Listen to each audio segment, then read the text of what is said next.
ariko reka turebe twihuse kumwishingizi ndetse n'umuhuza w'isezerano. It's mediator. Ninde muhuza ndetse n'umwishingizi w'isezerano? Abandimwe, Kristo niwe muhuza ndetse akaba umwishingizi w'isezerano. Ese bisobanura iki kuba umuhuza? Magambo make, Kristo niwe uri hagati yacu n'Imana muri iri sezerano ry'ubuntu kugira ngo atume izi mpande zose zibasha kumvikana. Ubusanzwe njya mwumva bavuga ngo wenda ngo u Rwanda rwagira ibibazo na Kongo, umuhuza ngo wenda ari perezida wa Kenya. Niyo umuhuza n'umuntu ujya hagati y'abantu bashyamiranye kugira ngo abashe guhuza impande zombi, abashe gutuma abantu amahoro. Rero umuhuza w'iri sezerano ngo ni Kristo.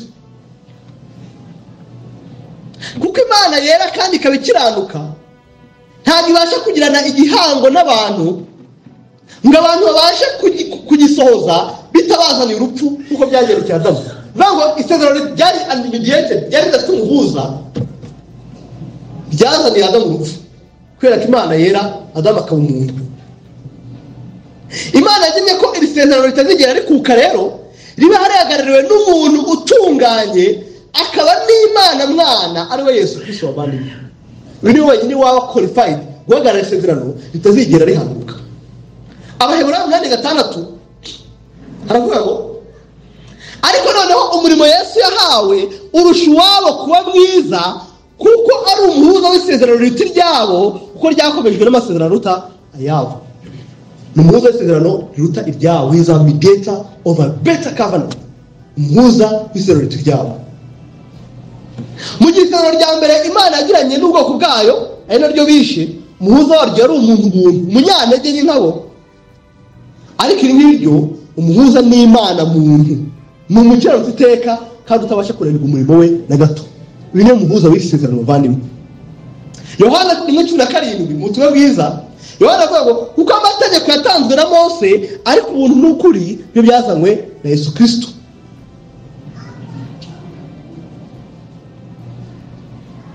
Ariko Yesu Kristo aho gusa umuhuza w'isezerano, ahubwo ni umwishingizi waryo, niwe ngwate yaryo, niwe ugomba kuzabazwa ibyaryo, ndetse abarimo niwe bazwi ibicumuro byabo. Ubwo arivugira muri Luka 22:20, Luka 22:20, igihe arimo atanga igaburo rigera ngo n'igikombe kigenda cyo, bamaze kurya ati iki gikombe ni isezerano rishya ryo mu maraso yanjye ava ku bwanyu. Amaraso yanjye, niba amaraso ye niyo ngwate y'iryo sezerano, nicyo kiguzi cy'iryo sezerano. That's the seal of the covenant. New covenant in my blood.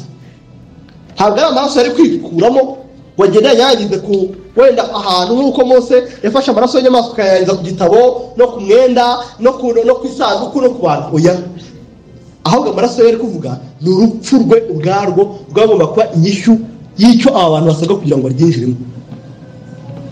Ibisabwa ngo bari mu isezerano babihabwe, ibyo bahabwa ibyasezeranijwe ni Kristo ubwe wiyemeje kubikora. Muri Yohana 10:11 aravuga ngo njye mwungeri mwiza, kandi umwungeri mwiza apfira intama ze. Umwungeri mwiza ngo we ni umwishingizi, ngo uraza no kumuhuza ari umwishingizi. Aravuga ngo okay, abantu rero kugira ngo bahabwe ubuntu, bahabwe ubugingo buhoraho, birasaba yuko ngewe nitanga, kuko ni ngewe mwishingizi waryo. Njye mwungeri mwiza, kandi umwungeri mwiza apfira intama ze. Ntabwo ameze nka Mose wari umuhuza w'isezerano rya mbere, utarabasha kugeza abo Imana yamuhaye aho bajya atabyizotombeye, kuko yari umuntu nkabo, kandi koko yari afite kamere kuko nabo bayifite. Mwumve Mose ku kubara 11:10-15, kubara 11:10-15, mwumve umuhuza w'isezerano rya mbere.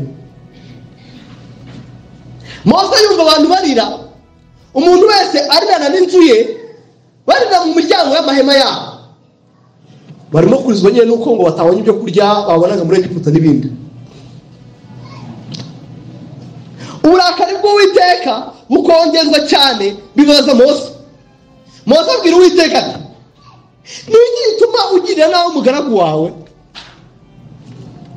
Niki kimuhisha kugiraho umugisha ukanyikoreza abantu bose nk'umutwaro? Nasomye inda y'ubwoko bwose se, nijye wabyaye kutegeka kubuterura nkabatenga amatira mu gituza nk'uko umurezi w'umugabo atenga amatira umwana wonka, nkabajyana mu gihugu wasezeranije ba sekuruza. Iyo muhuza w'isezerano rya mbere. abantu mana ugikoreza aho gutwara ubundi nababyaye uri kugira ngo njye nabaheze baterewe uko umuntu atera uruhinja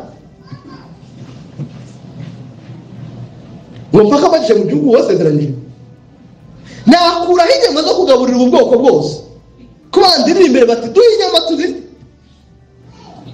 sinabasha guheka ubu bwoko bwose jyenyine kuko buraremereye simushoboye niba ugenza utya ndakwinginze nyica mbeho niba nkugireho kugisha naye kubona ibyago byanjye ntabwo Mose yageze aho yisabira ati mana icyambera kiza umugisha wanjye n'abantu ni uko wanyica aho kugira ngo mbwire ngo ntware abantu ine muhuzo w'isezerano rya mbere nyamara Kristo wacu we umuhuza n'umwishingizi w'agakiza kacu n'ubu uko yivugira muri Yohana 6:7-9 Yohana 6:3-7 numva umuhuza wundi w'isezerano rindi kandi rishya ry'iteka ryose warivugira ngo uwo data yambaye wese aza hondi kandi uza hondi sinzamwirukana na hato kuko ntazaza mu ijuru no gukora ibyo nishakiye ahubwo nazaza no gukora ibyo wantumye ashaka kandi ibyo wantumye ashaka nibi ni ukugira ngo mu byo yambaye byose ntagira na kimwe nzimiza ahubwo nzakizura ku munsi w'imperuka ibyo yambaye byose ngo nazagira na kimwe ubone muhuza w'isezerano rishya ngo we mu by'Imana yamuhaye byose nta na kimwe kigomba kuburamo ntabwo ari ngo wari kose bana ko izi inyama banyakana zibana oya we ibyo data ngo yamuhaye byose nta na kimwe kigomba kuzigira kiburamo ndetse arongera mu Baheburayo 2:13 ngo dore ndi hano jyewe n'abana Imana yampaye banga ngeze imbere ya data ndi hano nawe Imana ngo ayo Imana yampaye bose ba present imbere avuga dore ngaba ayo Imana yampaye bose here I am all the children God has given me ese ko kurabona udakeneye muhuza nk'uyu ukeneye muhuza nk'uyu witeguye gutwara guheka bose bavuga ngo aba ntabwo nyibasha kubaheka ariko Kristo aravuga ati abo yampaye bose ndabaheka mpaka bagejeje aho Imana bashaka